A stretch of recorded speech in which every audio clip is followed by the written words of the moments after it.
বহুয়ে নকরেছি আচরণে হরগড়ি দেবী হই করিলে কি ধরে সখী সখী সখী বকুন্তলা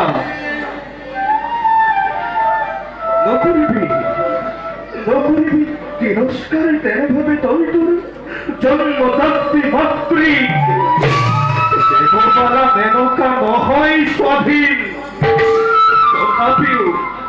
তথাপিও অশেষ কষ্ট সহি জননীয়ে তোক 10 মাহ 10 দিন গর্ভত রাখি জন্ম দিলে তোক আৰু সেইবাবেই তেনেভাৱে তিৰস্কাৰ নকৰিবি তোৰ জন্মদাত্ৰী মাতৃ